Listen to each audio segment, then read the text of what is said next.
Hello and welcome to our next attempt at this podcast.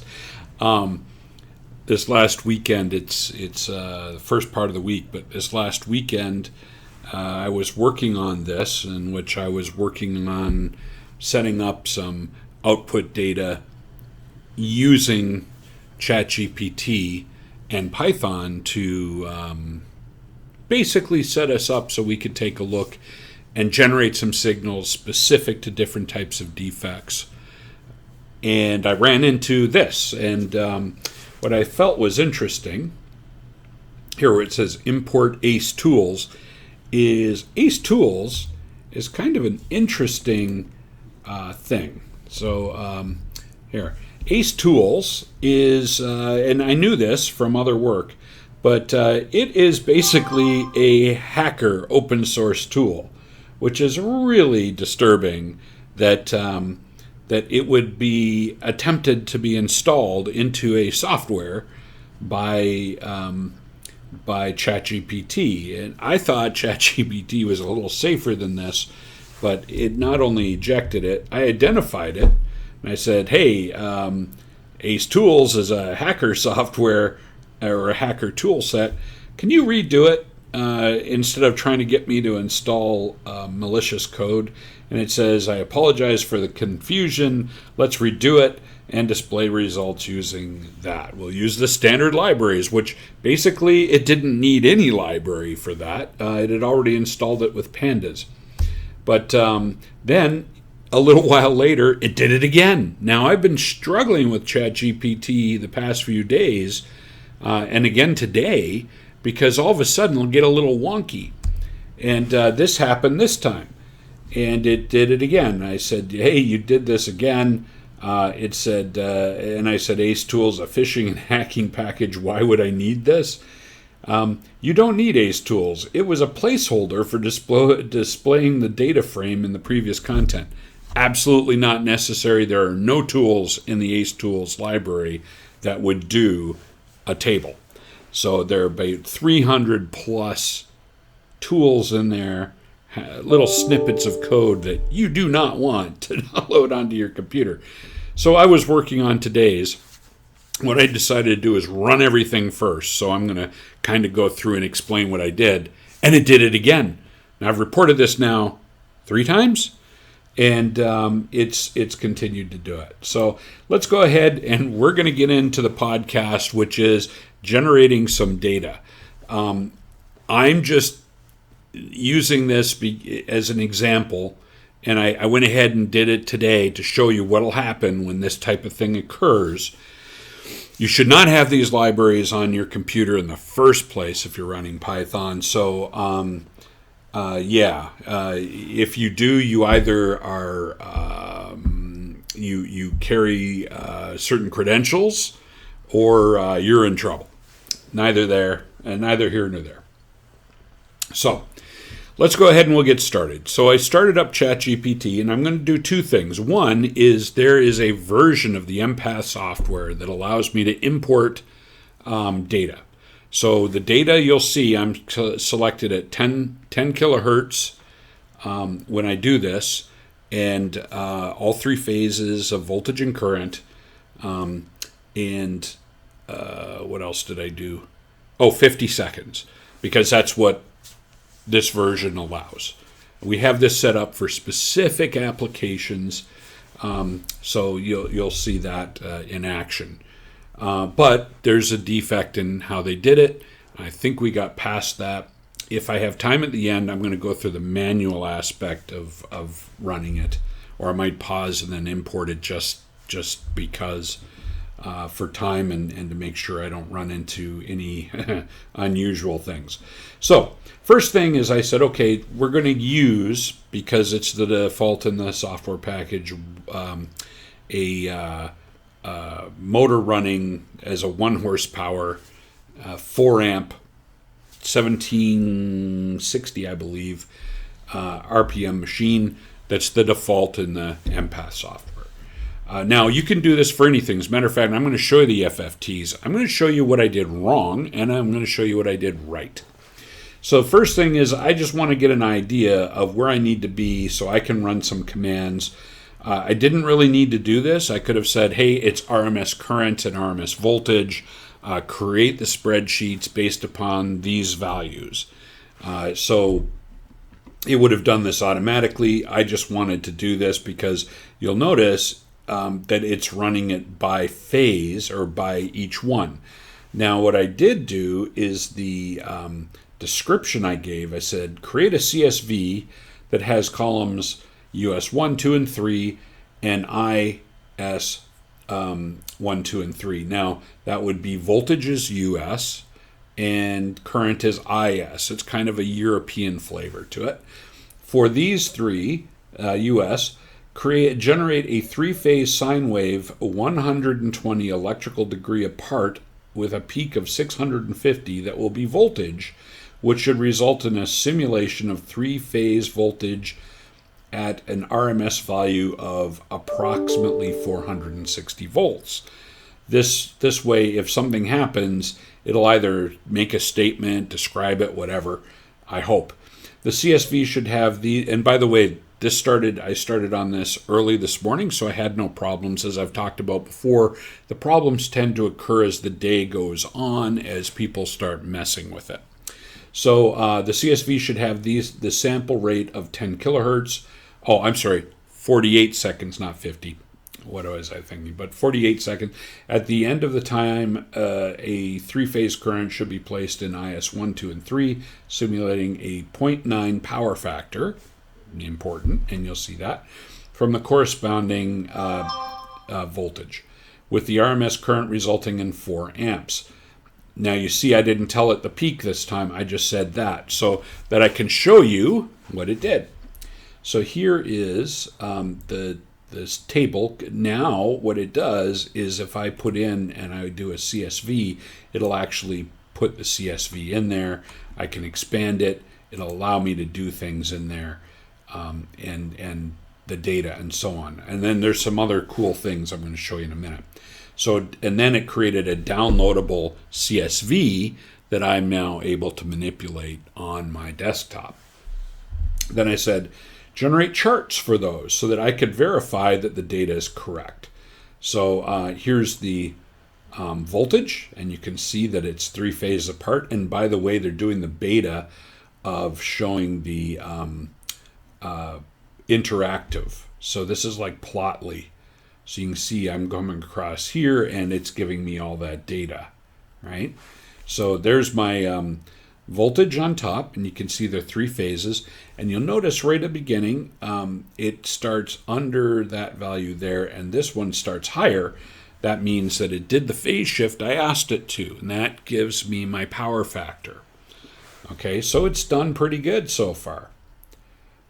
Whoops, it's trying to do something. It's trying to export the cell for me. I don't want to do that.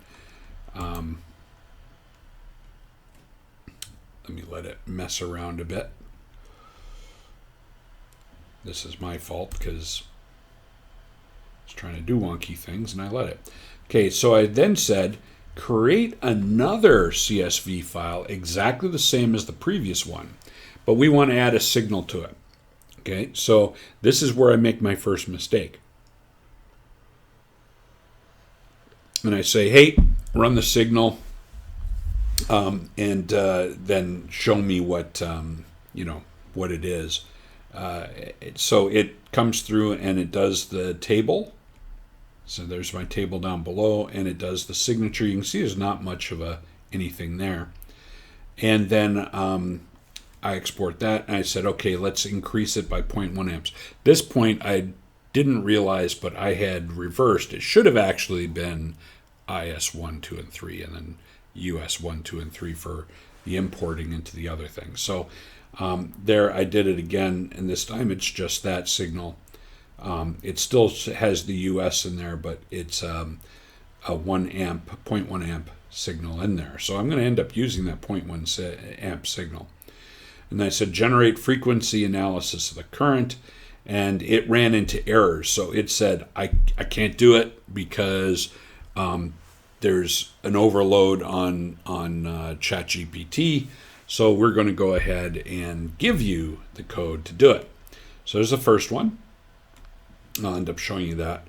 And I said, well, and while I was messing around with it, trying to get to do things, I said, it asks questions. See down here, you can see plot both waveforms in FFT spectra, or add more sidebands for complex analysis, which is what we'll end up doing, but I'll worry about those later. So it would, if I click on that, it should do it, but it's been having some difficulties. Again, like I tell people with ChatGPT and all of these AI or large learning things, just don't trust and verify, right? So it kind of comes down and have it describe the thing and so on. So it's giving a response and saying, hey, here's how to plot it and find my peaks and so on and so on. And then here's a practical example.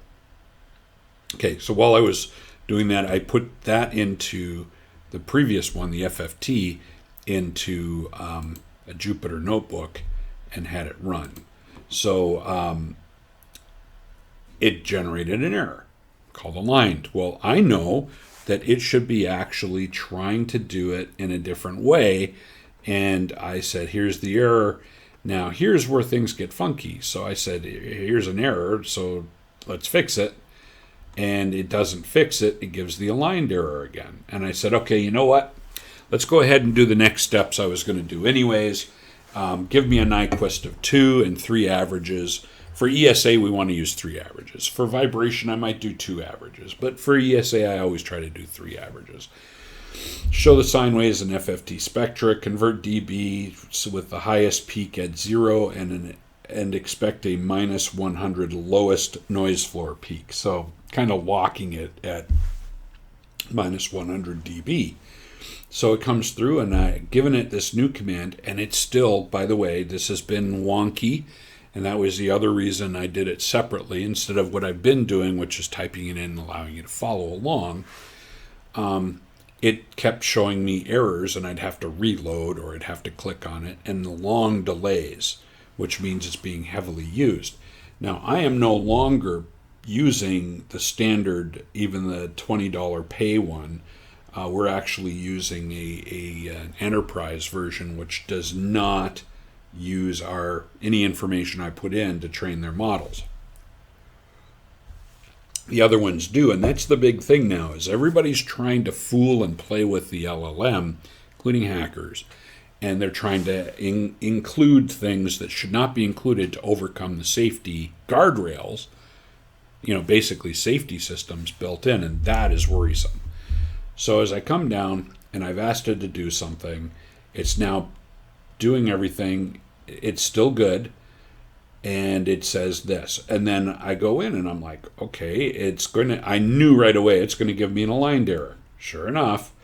And I said, this, and also remove spaces from the column headers.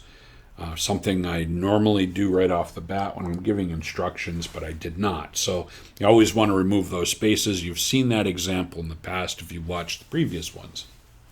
So load data, let's do a little bit more. So we go ahead and we get down there and it's doing the same thing. And I'm like, arg, that's frustrating. So, what is the aligned error so I can show our group here. And then I identify the data as 10 kilohertz over 50 seconds, just to be sure it was actually 48. That's my problem. I think it added it to 50. So this means that it's trying to use a NumPy array and instead of a pandas series for each of the columns. And that is something it should have picked up with right away. Now, I knew this because I've done this many times, as you've seen in the past. So I was trying to see if it would correct that error. It did not. 3 times in a row, it generated the same error, and it kept throwing the exact same code. This is the other thing that happened to me over the weekend, right before it did the next thing. Okay, so I said, that's it there. It produces the results I'm looking for. Great. And I'll show you what happened. Oh, I'll show you now. Okay, so let's go ahead and take a look. So this was after, 7 attempts. Come down here, And I take the data that it's exported, and I want to show the current only in this case. So I just display the current in the first 0.25 seconds. Otherwise, this would just be a big block of lines. So you can see a nice balanced current there.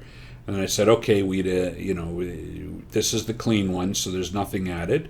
Frequency analysis, so you can see this over here, Nyquist of 2, so it's half of the 10 kilohertz, so that's 5,000. Straight line, nothing showing, because it's not real data, which would have a lot of noise, and I'd have a noise floor somewhere.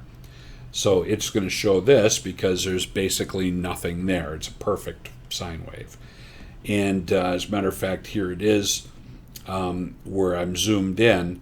Now, this is a little interesting. I was expecting a straight line up and down. It gave me a slope. This is all three phases on top of each other. Okay. So the next one was, let's take that one-time RPM, and I threw it in there, and I did. And it comes back, and there's this. And now we have a one-time RPM. But it shows it from 0 to the value that of the, I think it's 29.6333. And it shows it here at that point instead of sidebands around the line frequency. So I went back and, that's interesting. That shouldn't do that. But at the same time, now this is the 0.1 amp one-time RPM. So that would be things like unbalance, right? So you notice it down here, so that's going to be about minus 55. So the next one is a 0.1 amp instead of 0.01. So this is 0.01, and this one is a 0.1. So you can see a slight wave going on here, but you can see it's all the way to the left. But the 0.1, you notice I am now at about minus 35 dB down, which is 20 times the log 10 base of the 0.1 divided by whatever the actual current value is here, which would be 4. So that gives me that value, and the other one is 0.01. But again, wrong side again. So I go back and I said, that's not good. Give me something new.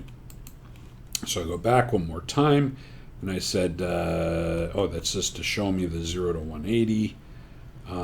Start over and add the clean signal in the IS 1 to 3 waveforms at one-time RPM frequency that will show as sidebands around line frequency. So now I'm getting specific. I'm saying, hey, do this, being explicit.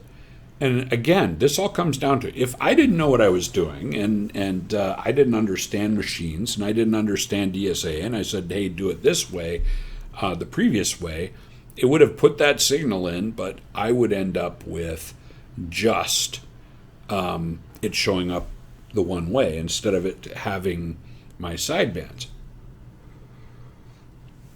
The other thing is I wanted to add in a twice slip or pole pass frequency, where the slip frequency is the difference between the running speed frequency and 30 hertz, so I'm giving it an exact value. Synchronous speed frequency. This should also show as sidebands around the line frequency and should be half the current of the running speed current.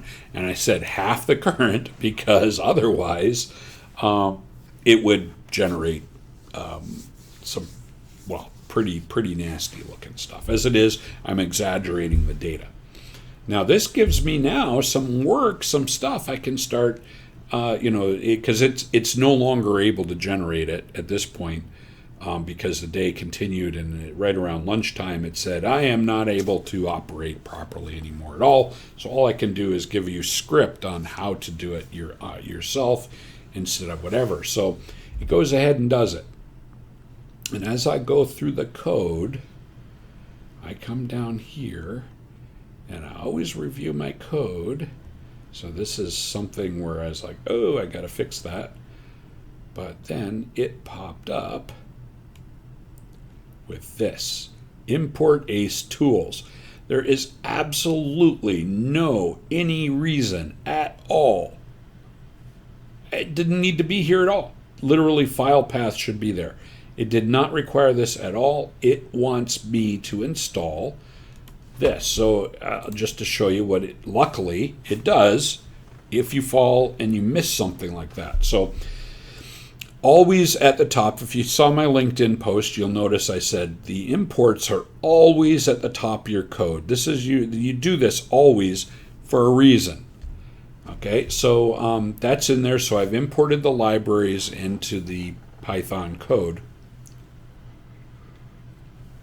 Here's all my other stuff. There's the peak voltage and the peak current, the RMS peak current. So it did that calculation in there automatically. So it did in reverse up here.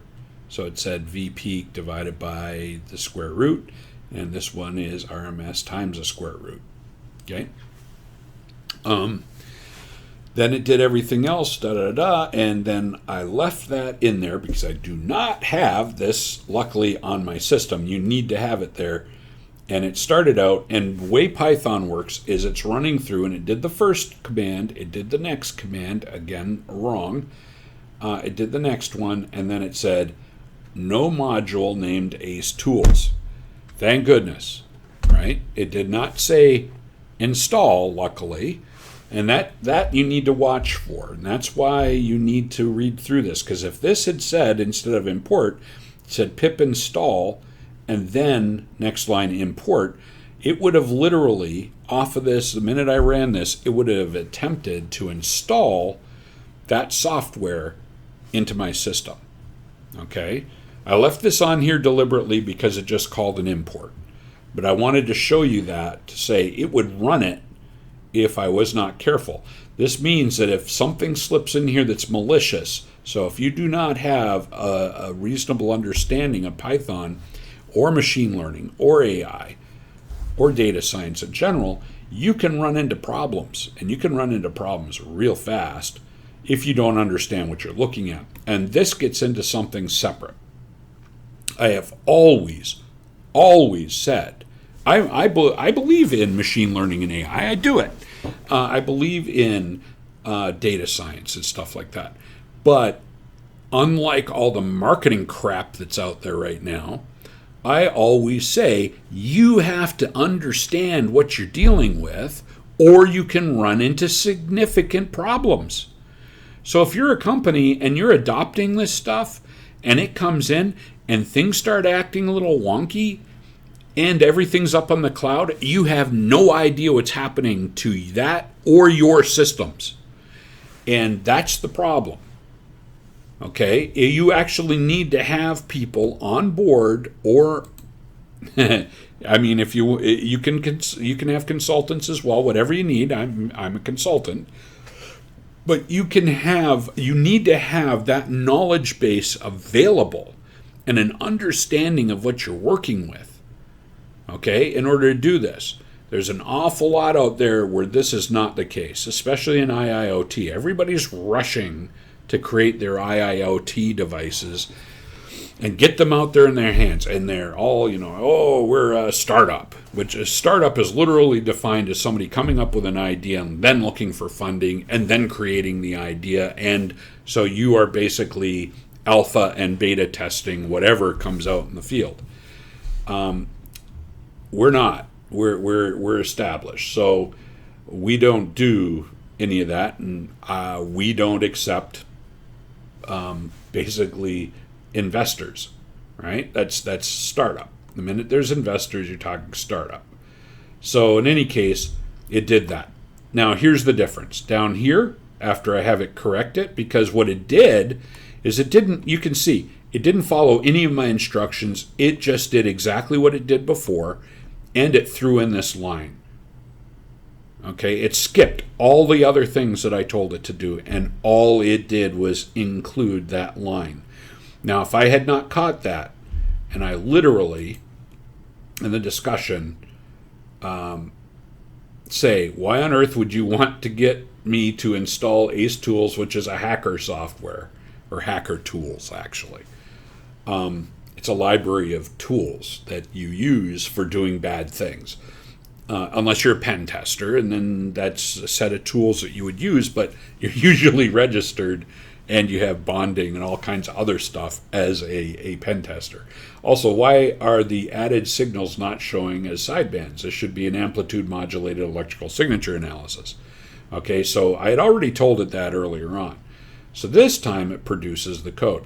Now, can I type this code out myself? Absolutely. And you notice that the only thing it changed after it corrected all the other stuff up here, but the only other thing it changed down here is it took out that unneeded line that was solely there, that if I did not understand what I was doing, if I was an amateur Python person, I would have did pip install ace_tools, and I would have loaded that crap onto my system. Okay, so you need to be very, very careful. So anyways, so this time it followed the instruction. I said, why are you doing this? Follow the instructions, and here's the results of those instructions. So down here, all the stuff, and this is all the same except that I did some corrections so that it shows up as an amplitude modulated signal as it should. So there is my oscillation that occurs with a bad rotor bar. See, that was the whole idea. So that would be my pole pass frequency. I did make it half the current, so these values are going to be extremely high. So if I see this oscillation here, and I get those here, well, at minus 25 dB, I'm probably lucky that I'm sorry, that's running speed. My pole pass frequencies are in here. So that's the running speed. So that's really bad misalignment. What I need to do is get in there and get the resolution. So we'll deal with that here in a second. So that is running it in Python. So I'm going to pause real quick because I need to move this new data into the other software, and there's certain things I don't want to show, and we'll be back in a minute. Okay, so I have imported the stuff into the special version of EMPATH. So let's go ahead and we'll start with the first one. It's going to open up the low frequency data set. It's perfectly smooth. You notice the values are a little weird. What's happened is it really needs to import it into the higher frequency. So let's go up to the high frequency data set and see what it says, or see what it looks like.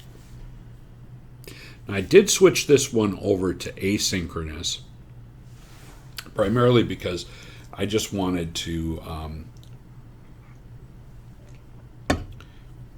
be able to get to where the signal was hiding. I'm going to have to pause again.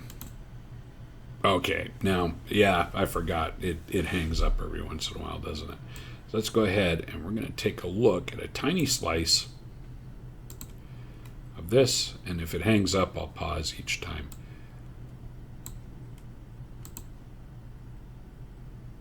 And there's my sine waves, and you can see that this is adjusting accordingly. And let's go back out here, 2 steps, and this value here, if I zoom in, you can see that comes all the way up to 0. It's not just that one line. So there you go. So that's the first one. So then I'd go ahead and I add in the signal at 0.1. And you notice that it's on the wrong side out here. So there's a running speed peak way over here.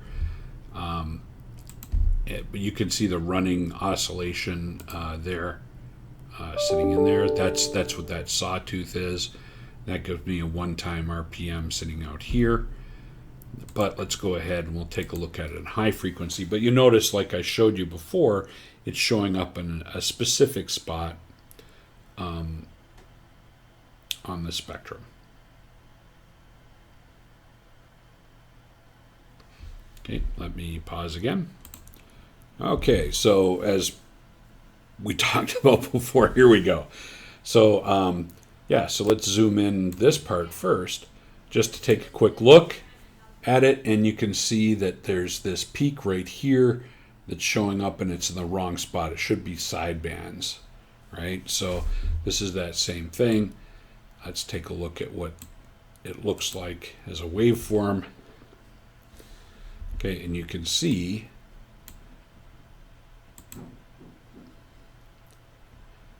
that, there's a difference in the oscillation here. Now, I have not added anything else yet. That we'll do in a future podcast. I'll use the same type of approach, and I'll throw in other types of errors, or other types of issues. Okay, and then the last one, the same thing. So now, when I made that final change, let's take a peek. And we'll also see what it says. Okay, so there's the oscillation that I'm expecting to see when I have a broken rotor bar or a bad rotor. So I get this oscillation. Pole pass frequencies are in very, very close. You can see that's that peak right there. Let's go ahead and have it analyze it for me. Now, because it's imported data of this type, it's going to do some stuff, and it's telling me that I'm way overloaded. Not surprised. Let's do a running speed and pole pass frequency. See what it tries to figure out, and it really does not want to do it. Okay, so there's my running speed peak, and it should be on top of this here for the pole pass frequency. If I set up this as a pole pass frequency, see what it does instead. Now it's going to move the running speed off that peak, but it should change it to a severe rotor bar issue. And it moved these into the appropriate peaks, which are at 32 dB down. So I've got it right this time. It's blended in. I didn't set it up to give me a great resolution at this end. I could have done it separately in order to get the signature to show up here. Instead, the emphasis was to get it right up here in the high frequency data set. Oh, I'm going to have to pause again. Okay, and here we can start seeing, that this does not look nice and clean, as we start adding in defects. Now, I can tell it, hey, throw in some noise. So now you're getting we can get an idea using simulation of what some of the defects look like. So this is solely a rotor and a unbalance. So that's this oscillation here is unbalance, and it's all combined now, and it should show a sideband. So let's go ahead and we will zoom in here. So there's my peaks for running speed. Zoom in even closer. And my pole pass frequency is pretty much blended in right now. So I'm going to have to set something up on the next one in order to get the resolution as tight as what we do in what we normally do in this, right? So in any case, that shows up there. It's because it's showing that, 1797.3, which is not exactly correct. Should be like right about here. It should move the pole pass frequencies out a little bit too. And I'll pause it. Okay, so as we come out here, it should be showing us the correct running speed. 1789. It should be 1790, but that's close enough. And that's it. So that is a quick run through on having a little fun, taking a look at some created data and looking at it in both Python and then also with the EMPATH software. So also a little bit of a warning, of course, on some of the things that you'll run into nowadays as malicious actors are having more and more fun with the LLMs or any of the AI tools at all that are out there. So you want to be cautious because there's easy ways to manipulate all this stuff. And with that, next week we are going to, I'd already packed them up. We're going to have a little fun. I'm going to be on the road and we are going to use a couple of interesting tools. One is an oscilloscope. And one is a brand new little pocket infrared camera, not the little ones that go on the bottom of your phones. I have that too I may demonstrate that as well, but the other one should be interesting. And then after that, I've got one of those acoustic imaging cameras coming.